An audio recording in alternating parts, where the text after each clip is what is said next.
এখন আমরা 2 নাম্বার শুরু করব। 2 নম্বরে হচ্ছে আমাদের বলছে যে a bed strikes north 35 degree west, dips 30 degree southwest.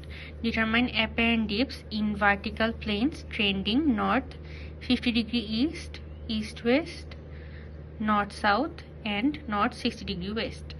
আমাকে হচ্ছে বেডের স্ট্রাইক দেয়া, ডিপ দেয়া এবং আমাকে বলছে apparent dip ডিটারমাইন করো ভার্টিক্যাল প্লেনের ট্রেন্ডিংয়ে। জিনিসটা একটু ডিফারেন্ট পড়তে হইলেও একের মতোই, সেম জিনিসই আমরা করবো এখানে। তো স্ট্রাইকার ডিপ দেয়া আছে, বেডের প্লেনটা আমরা আঁকবো স্টেরিওনেটে, তারপরে ওখানে হচ্ছে আমরা ভার্টিক্যাল প্লেনের এই যে এই পয়েন্টগুলো প্লট করে জাস্ট ডিপ অ্যাঙ্গেল মাপবো।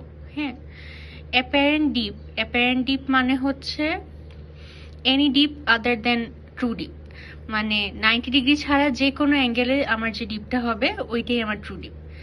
এখানে আমি এই লাইনগুলো থেকে সরাসরি ডিপ মাপবো, যেরকম এখানে মাপছি, সেম জিনিস। আচ্ছা, তো আমরা হচ্ছে স্টেরিওনেট এখন দেখি। স্টেরিওনেটে প্রথমে আমরা প্লট করলাম বেডের স্ট্রাইক নর্থ 35 ডিগ্রি ওয়েস্ট। হ্যাঁ, বেডের স্ট্রাইক নিলাম, নেয়ার পরে আমাকে এখানে বলে দিছে যে হচ্ছে আমার বেডটা ডিপ 30 ডিগ্রি সাউথ ওয়েস্ট। যেহেতু আমাকে বলছে যে সাউথ ওয়েস্টে ডিপ করছে, তো আমি কি করব, এই যে স্ট্রাইক পয়েন্টটাকে, মানে হচ্ছে যে পয়েন্ট আমি বসাইছি সেটাকে আমি ওয়েস্টে নিব। সেটাকে আমি ওয়েস্টে নিয়ে এখানে সাউথ থেকে আমি 30 ডিগ্রি গুনবো। সাউথ থেকে 30 ডিগ্রি গুনে আমি পয়েন্ট বসাবো, যেরকম আমি এখানে লিখে রাখছি 30 ডিগ্রি সাউথ ওয়েস্ট। তো ডিপটা আমি বসাইলাম, ওখানে আমার পয়েন্ট আছে। এখন এই দুইটা পয়েন্টকে আমি হচ্ছে যেহেতু প্লেন হিসেবে আঁকবো, এখন আমি এটাকে নর্থে নিব, স্ট্রাইকটাকে নর্থে নিয়ে দুইটা পয়েন্ট যেই গ্রেট সার্কেলের উপরে পড়বে ওইটাকে ধরে আমি আঁকবো।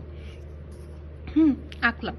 তো হচ্ছে বেডের প্লেনটা আমি প্লট করছি। প্লট করার পরে এখন আমাকে বলছে কি যে এই 4টা পয়েন্টের অ্যাপারেন্ট ডিপ প্লট করতে হবে। হ্যাঁ, অ্যাপারেন্ট ডিপ বাই করতে হবে, অ্যাকচুয়ালি আমাকে পয়েন্ট দিয়ে দিছে। তো প্রথম পয়েন্টটা কি? প্রথম পয়েন্টটা হচ্ছে নর্থ 50 ডিগ্রি ইস্ট। এখন আমি এখানে নর্থকে নর্থে রেখে নর্থ থেকে 50 ডিগ্রি ইস্টে যাব। তো 1 নম্বরে যেরকম আমরা করছিলাম একের মতোই এখানে যেহেতু ডিরেক্টলি 90 ডিগ্রির ভিতরে কাট করতেছে না, তো আমি এটাকে নর্থে নিব, নিয়ে এটা ডিরেক্ট অপোজিট থেকে আমি কোনটা মাপবো। আমার কত আসছিল? আমার আসছিল অ্যারাউন্ড 21 আই গেস, না 24। আচ্ছা, এখানে বোঝা যাচ্ছে না, যাই হোক। তো এরকম 24 আসছে। এরপরে আমাকে বলছে যে হচ্ছে ইস্ট ওয়েস্ট। হ্যাঁ, ইস্ট ওয়েস্ট বরাবর, মানে হচ্ছে এটা একটা ডিরেক্ট লাইন। হ্যাঁ, একদম এই বরাবর গেছে, ইস্ট থেকে ওয়েস্ট বা ওয়েস্ট থেকে ইস্ট, আমি যেটাই বলি সেটাই কারেক্ট হবে। তো যেহেতু আমাকে এখানে বলে দিচ্ছে ইস্ট ওয়েস্ট, এবং ওয়েস্ট থেকে আমার প্লেনটাকে ডিরেক্টলি আমি কাট করতে পারতেছি, তো আমি হচ্ছে এই যে নর্থকে নর্থে রেখে ওয়েস্ট থেকে প্লেন বরাবর একটা লাইন টানবো, টেনে আমি আমার অ্যাঙ্গেলটা গুনবো। আমার 25 আসছিল। এরকম ভাবেই আবার হচ্ছে আমাকে বলছে নর্থ সাউথ। তো নর্থ থেকে সরাসরি কাট করে না, সাউথ থেকে যেহেতু কাট করতেছে আমি সাউথ থেকে গুনবো। আমার যত আসবে এই ডিপটা, মানে এই পয়েন্টগুলো মেপে আমার অ্যাঙ্গেল অ্যামাউন্ট যত আসবে ওটা আমি বসাবো।